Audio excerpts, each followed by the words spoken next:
Hello everyone.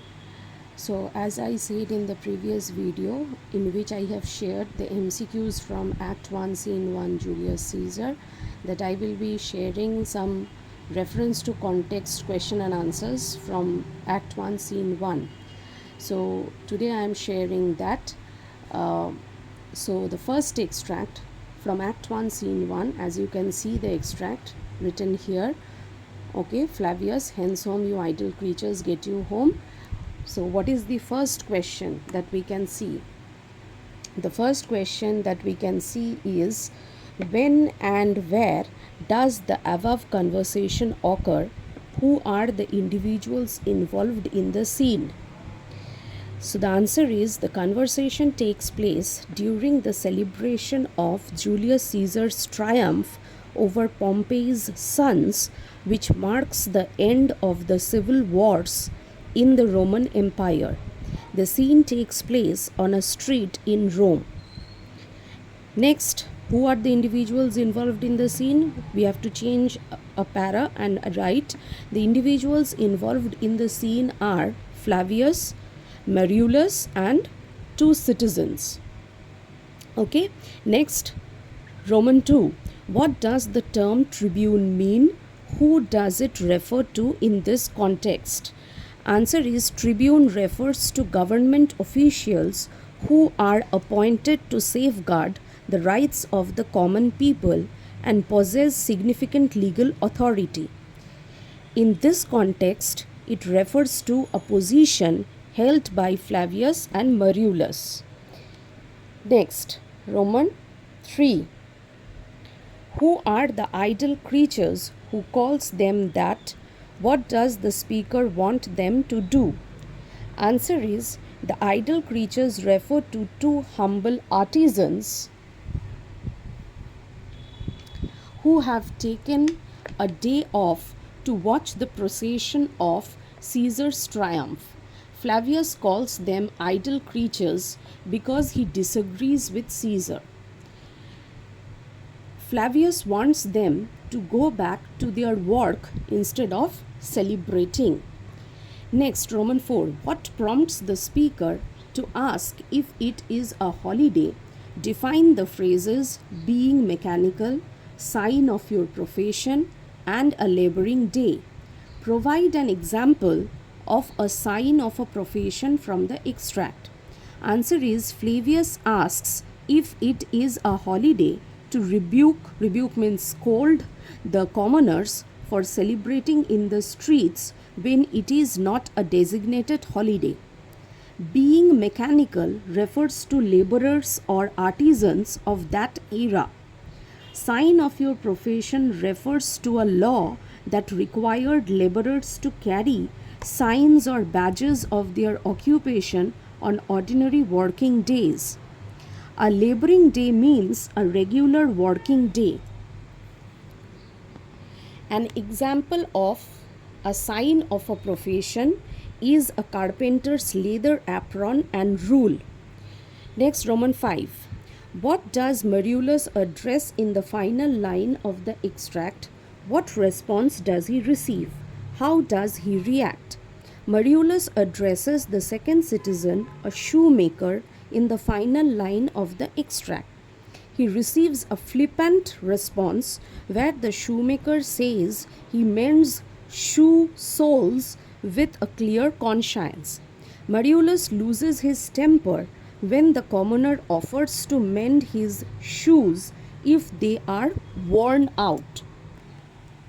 Next, Roman 6. What is the significance of this dialogue from a dramatic perspective? Answer is, this dialogue serves as an introduction to the theme of discontent against Caesar, highlighting the conflict and tension in the Roman Empire that led to the conspiracy against him. It also showcases Shakespeare's wordplay and talent for capturing the attention of the audience in the opening scene. Okay, next we move on to second extract. Second extract, as you can see here. Second extract is, wherefore rejoice, what conquest brings he home? Okay, this is the second extract. What is the first question? The first question is, who speaks these lines? To whom are these words addressed? Answer is, Marullus speaks these lines. These words are addressed to commoners who are celebrating the triumph of Caesar. Okay, next, Roman 2. Roman 2 is, who is referred to in the first line of the extract? What does the speaker want to convey to the listeners? He referred to Caesar in the first line of the extract. Marullus wants to convey to the public that Caesar's conquest is not worth rejoicing about, as it does not bring any territories or tributaries to Rome. Third question, what is the conquest referred to in the extract? Why has the conqueror not brought any territories to Rome by his conquest?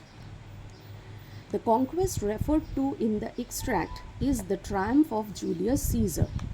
Marullus suggests that the people are celebrating a victory that has not yielded any real benefits for Rome and its people. Fourth question, how does the speaker show his anger towards the listeners after the extract? Answer is, Marullus shows his anger towards the listeners by calling them blocks, stones, worse than senseless things, and hard hearts. He also shows disappointment and frustration towards their behavior by calling them cruel men of Rome. Next, number 5. Roman 5. Give the meanings of number A. What tributaries follow him to Rome? Number B. To grace in captive bonds his chariot wheels. So the meaning of number A is, the tributaries referred to in the given line are the lands and territories that follow Caesar to Rome because of his conquest. And the meaning of the second line in number B is, the given line means that when someone wins a battle, they may take prisoners. When someone wins a battle, they may take prisoners from the losing side and make them walk behind their chariot. It's like a way of showing off that they won. But in this case, the speaker is using sarcasm to say that it's not a good thing to do because it's not fair to force people into captivity, and the people of Rome should not be happy about it. Next, number 6. Who are Flavius and Marullus? Answer is, Flavius and Marullus are Roman tribunes who are upset with the commoners for celebrating the triumph of Julius Caesar. Next, third extract. As you can see, the third extract, Marullus, what trade thou knave, thou naughty knave, what trade?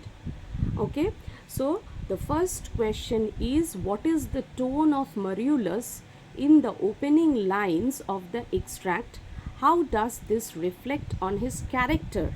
Answer is, Marullus's tone, see, any word which ends with S, there we only give apostrophe comma. We don't put S after that if the word itself ends with S. So that's why Marullus's tone, see, I have given the apostrophe comma but not written S after it because the name itself is ending with an S. So Marullus's tone in the opening lines of the extract is confrontational and aggressive. He addresses the second commoner as a knave and demands to know his trade. This tone reflects Marullus's position of authority and power over the second commoner, as well as his disapproval of the latter's actions or trade. It also suggests that Marullus is strict and uncompromising individual who is not afraid to challenge those beneath him. Roman 2. What is the significance of the use of the words trade and knave in the extract? How do these words contribute to the overall meaning of the scene? Answer: the word trade refers to the second commoner's occupation or means of livelihood. In the context of the scene, Mariulus is using the word to question the second commoner's legitimacy and to challenge his right to be involved in certain activities. The word knave is a derogatory term used to refer to a servant or a deceitful person. Mariulus is using this term to insult the second commoner and to assert his superiority over him. The use of these words contributes to the overall meaning of the scene by highlighting the social and class tensions that exist between Mariulus and the second commoner. It also reflects the hierarchical structure of the society represented in the play, where those in positions of power use language to assert their dominance and to belittle those beneath them. Roman 3. How does the second commoner's response to Mariulus's question reflect his own character and social status? The second commoner's response to Mariulus's question shows that he is polite, deferential, and submissive. He uses language to appease Mariulus and to avoid further confrontation. He also shows a willingness to comply with Mariulus's demands by offering to mend him if he is out. This response reflects the second commoner's low status and his need to avoid conflict with those in positions of power. It also suggests that the second commoner is a practical and adaptable individual who is willing to compromise in order to survive in a hierarchical society. Next, Roman 4. Question is,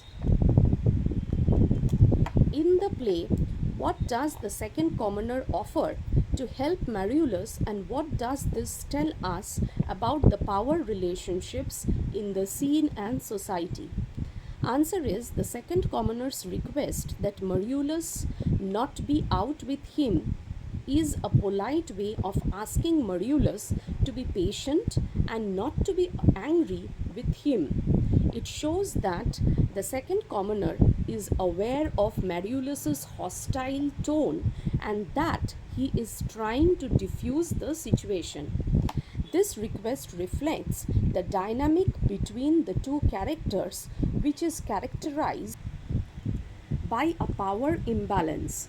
The second commoner is in a submissive position while Mariulus is in a dominant position. The second commoner is using language to try to mitigate Mariulus's anger and to avoid further conflict, while Mariulus is using language to assert his power and to challenge the second commoner. Roman 5. How does the second commoner's offer to mend Mariulus reflect the power dynamics in the scene and the society represented in the play as a whole?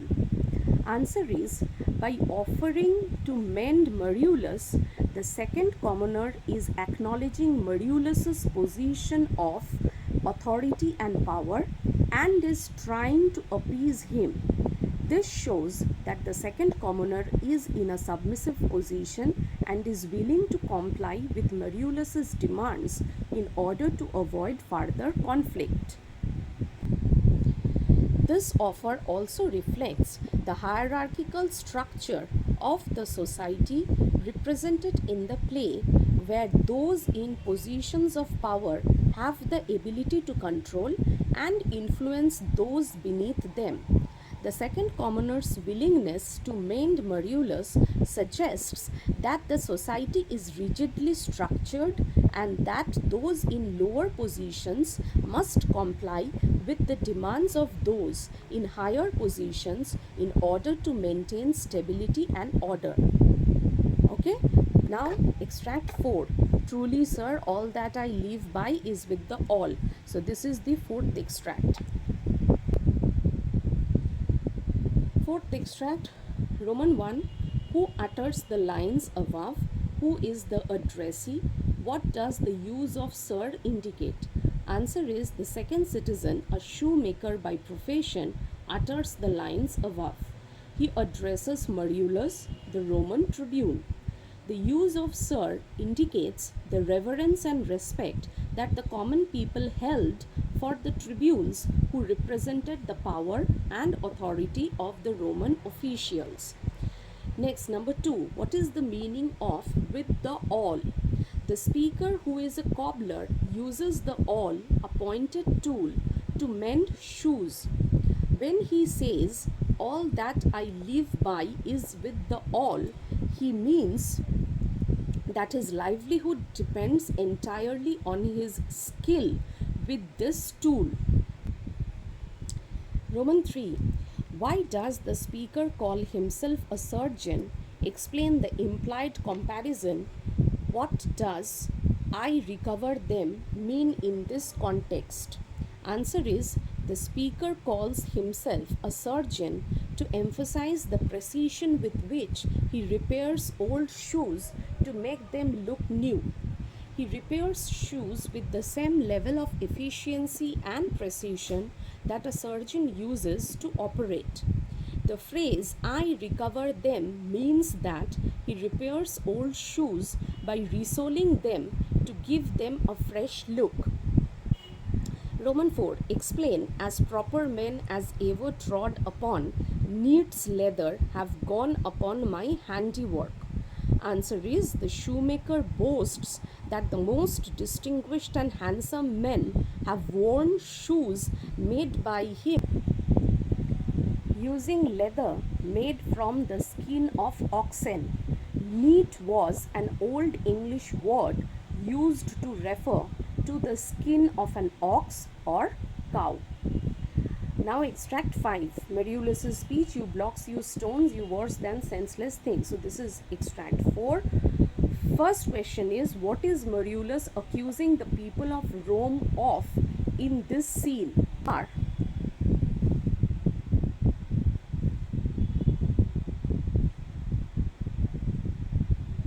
disregarding their loyalty to Pompey.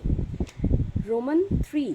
What does Marullus suggest the people of Rome to show what does Marullus suggest the people of Rome do to show their gratitude to Pompey? Answer is Marullus suggests that the people of Rome should go to their homes, fall to their knees, and pray to the gods to end the plague of ingratitude that has befallen them. He believes that the people should show their gratitude to Pompey by mourning his death and dishonoring his memory rather than celebrating Caesar's victory. Roman 4. What is the significance of Marullus calling the people of Rome blocks, stones, and hard hearts? Marullus is using figurative language to describe the people of Rome as lacking in feeling and compassion. By calling them blocks and stones, he is implying that they are cold, insensitive, and indifferent to the death of Pompey. He is using hard hearts to describe their lack of empathy and their inability to feel the pain of others. By doing so, Marullus is expressing his disappointment and frustration with the people's behavior and their lack of respect for Pompey. Roman 5. How does Marullus believe the gods will respond to the people's ingratitude towards Pompey? Answer is Marullus believes that the gods will punish the people of Rome for their ingratitude towards Pompey. He feels that the people's behavior is unacceptable and that they must be held accountable for their actions. He believes that the gods will respond to the people's ingratitude, sending a plague or some other form of divine retribution. Retribution means punishment. He is urging the people to repent and to show their gratitude to Pompey by mourning his death and honoring his memory. Next, 6th extract, see whether their basest metal be not moved, they vanish tongue-tied in their guiltiness. First question is, what instructions does Flavius give to the commoners and how do they react? Answer is, Flavius instructs the commoners to gather all people of their class and weep tears of repentance and guilt on the banks of the river Tiber until the water of floods up to the banks. The easily swayed commoners feel extremely guilty for their behavior and leave the scene feeling repentant for rejoicing the victory of Caesar. Roman 2. What does Flavius order Marullus to do next? Flavius orders Marullus to proceed towards the Capitol and remove all the colorful scarves and ceremonial decorations from the statues. Roman 3. Why is Marullus initially hesitant to follow Flavius's orders?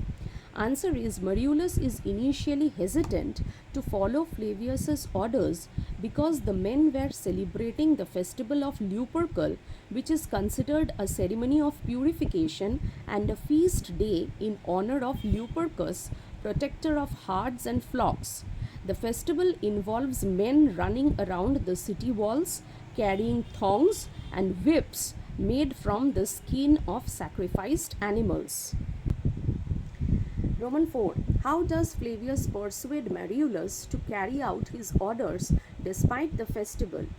Flavius urges Marullus not to worry about the festival and to remove the decorations from the statues. He wants Marullus to erase all signs of Caesar's triumphal celebrations and disperse the common people from the streets to restrict the growth of Caesar's absolute authority. Fifth question, what does Flavius plan to do himself?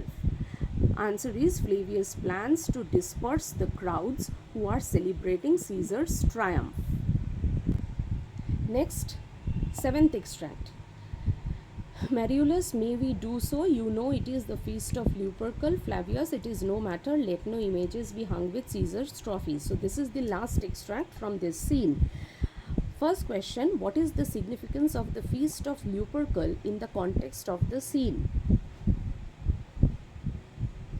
Answer is, the feast of Lupercal is a festival celebrated in ancient Rome, and its significance in the scene is that it is a time of celebration and revelry.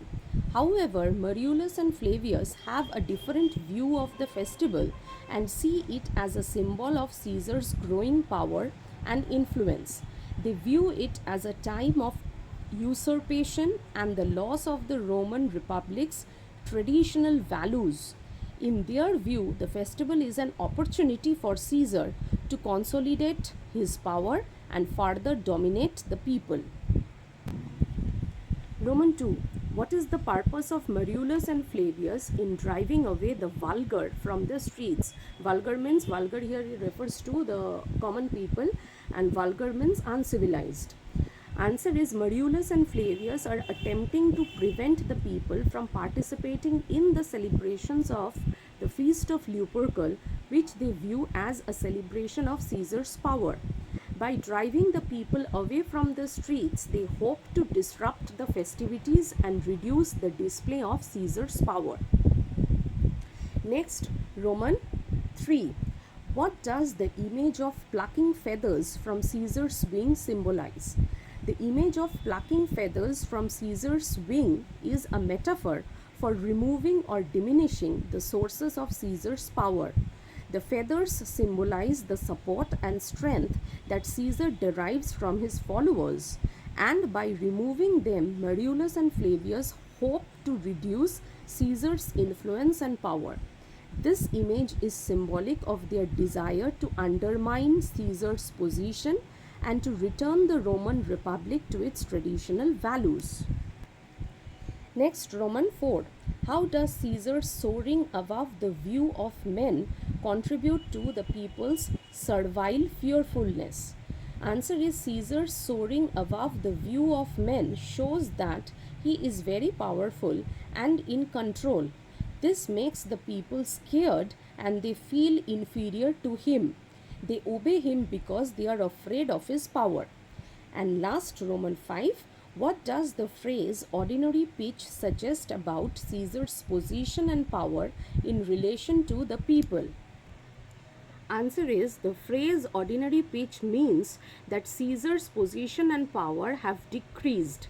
This phrase refers to Caesar's this phrase refers to Caesar's ability to fly higher than everyone else, which shows that he has power over the people.